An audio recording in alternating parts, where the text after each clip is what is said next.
ɗemɗe Afrique fof 24 pays eɗen kaale heen so tawi eɗen poti jogori jaaloyaade janngo ngal wono e ɗemngal UNESCO ngal wono e ɗemngal OIA walla nganndaani oni ala e sago onon no mawɓe ɓe puɗɗori noon le intellectuel uji ɗi puɗɗori noon ngari heen ni onon ne étudiant ji ɗi kadi ngaron naaton heen tambito ɗon ɗum ene wayno ni ɓe ngari sibo mbiɗa min gaddi ɗo defte mami hollumonde kono oɗo o haali e nder yewtere makko o wi kala ɗo gonɗen ken fotɓe hollude ken fulɓe mbasen hollirde hirsude enen kam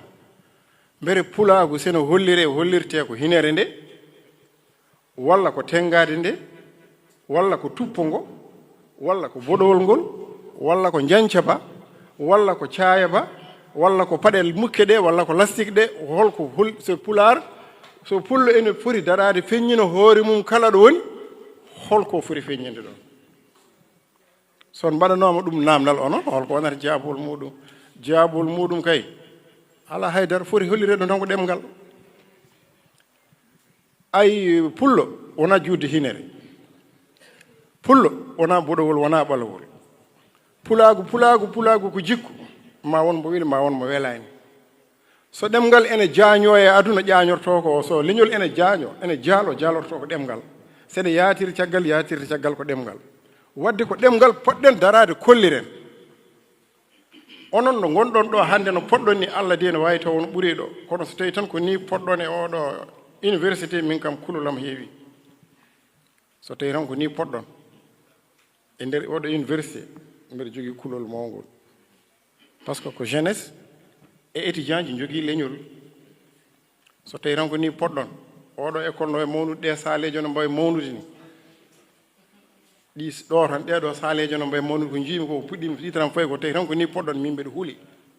sibo kulde ɗen e leñol ngol kulde ɗen e ndiɗo leydi walla kala leydi gonɗen mbiyeten ko kamɓe ɓuri janngude kamɓe ɓuri ɗumninde kamɓe ɓuri jogaade jawdi so tawi ko enen ɓuri janngude tawi ko ni poɗɗon on kewani oɗo université ɗum noon wadde ne hulɓini Allah ne wawi taw on ɓuri ɗo heewde taw wonɓe garani ha heewi ewa poɗɗen hollirde ko ɗemgal ngal mbasen hollirde wona gueɗe goɗɗe mbiɗon yo application ngaji mbaɗe yo hunde fof d' accord yo application ngaji mbaɗe pulaar noon hoto coynoɗe ɗum cikkon koye fuɗɗade yaretede pulaar diwtiɗo noon kam oɗo kees walla poɗodiren oɗo kees o ar kees o yaar pulaar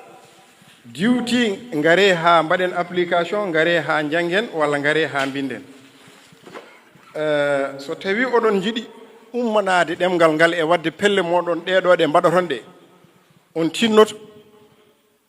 kontinon e janngude ngaron tawton no mawɓe fuɗɗorinoɓe adan ɓe mbino moɗon ko l'élite intellectuelle pulaar kañum adino windude pulaar yeehi ha ɓooyi faiblesse waɗi joni ko intellectuel en garti ay ndeɗo deftere binduɗo mo wiyete ko Hammady Dia nde winda ko e ndogu foyni ko affaire astronomie ndeɗo deftere windi ɗum ko biyeteɗo Hammady Dia donc firti ko pulaar o yeehi ndeɗo deftere ko météo windi ɗum ko Baba Locol biyeteɗo Amar Abdallah Wel o waɗi ma won 20 o waɗi ma won duuɓi 3 hakkude Russie e ɗo e Afrique ko hen liggoto koye météo no woni o waɗi hen firti ko ɗum ɗo hen ndeɗo deftere ko lewlal communication addani moɗon ɗeɗo defte ko affaire saggitorde wiyete ko saggitorde ceekiri les dérivés de verbe ko tome 1 e tome 2 muula ko Italie ko lewlal communication kum ndeɗo deftere ko deftere journalisme windi ɗum ko lewlal communication kañum addani moɗon ɗum ɗeɗo defte oɗo kees defte muuli ɗum ko ɗanniyankoɓe Italie no Amérique valeur ma won hedde 300 walla 400 000 par ce que deftere hen fof jarata ko 7500 nde jarata ko ɗum ɗo hen ɓe mbi yomi tottu moɗon mef ɓe mbi yomi tottu mef 17 deftere wotere hen kala 17 yomi tottu président mef min ɓeydi hen defte goɗɗe ngari biyeteɗo Mamma Sarr waɗi kadi hen ɓeydi hen defte 4 goɗɗe woni météo o e deftere astronomie o woni fof on dañi ɗum ɗo e nanɗo joni noon ko onon gandata hen ko nawaton ICAT ko nawaton ɗo en oɗo université ko nawaton IFAN président o nanɗo en ɗum ɗo ko andinde mon application ngaji kadi so jeeyi joni ko wayno Google traduction o Ibrahima Ba en nan toon docteur professeur oɗo en e Diallo Diallo Moussa aɓen toon gollama hen ha heewi firti ko onon sukaɓe aroɓe lesɓe oɗo haali hen ɗo hen wonɓe ɓe haali président moɗon haali hen tilne kolliron ko gonɗon ko kankone mbaɗanonmo ko wi ko kadi ononne kadi mbajoɗon mo mbiyonmo président mef marso ko an wonno président ji woɓɓe hewɓe ndewi ɗo taw ko darantoɓe pulaar en ɗo goni université ne liggono ɗum guila won cuwa arde walla guila won cuwa jibinede kono amin teski hen gueɗel gotel soɓe jeehi ha ɓe keeɓi wonde ministére uji walla directeur uji ɓe goppi pulaar ɗo mbiɗa ƴetti retraite hankkadi en wawi ko ngol ɗo woni la dernière fois o noon holto won dernière fois tan gasi ha laaɓi ala aɗa wawi wasi tawterede kono koyo daraniɗa ɗo ɗemgal ngal ko ligganiɗa ɗo rendinde sukaɓe fulɓe yo jiiɗu koye mumen yo darano ɗemgal yo gardiɗa ɗumen ko sa yeehi ha woni ministre walla ha woni directeur tino continue ɗum toon holto mbare ɗum ɗoji ɗi ene heewi yimɓe meɗen soɓe jeehi ha batti ligga tan hankkadi e nder ko ɗon ɗemgal ngal lohata wadde tinnoɗe mbaɗon hen fayida garon gabbuɗon sukaɓe ɓe logiciel aji ene goodi kala fannu mo miiji ɗon e pular koko winda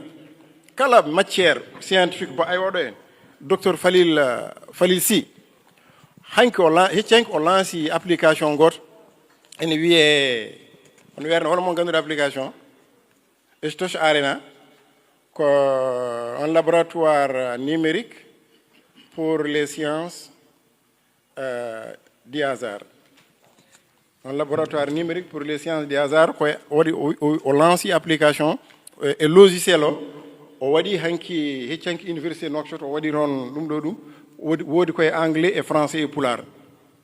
les mathématiques des hasards kanko omon toon ko mawɗo yalti ko Amérique wiyete ko docteur Falil Sy o ko bindowo e pulaar o ko docteur binduɗo oɗo ɗewne ko docteur donc tinnoɗe onon guila ɗo ɗo gonɗon ɗo kala ko windete eko waɗete ko fof hoto mbiye ɗum ɗo windama mi windata ala gaare mbaɗe amélioré ko winda ko ɗum woni ko ɓamtata ɗemgal ko science windama hen Mamadou Salif Mbaye windi hen ha heewi kañum ne waɗi science jimen windi hen ha heewi defte mawɗe plus de 500 pages walla 700 pages firti ko amin kirjina moɗon eko président mon hirjini ko eko ɓeɗo kirjini ko won ko ndiwmi hen ko heewi sinno wonano min gari ko hiiri mami natanno e toɓɓere nde wi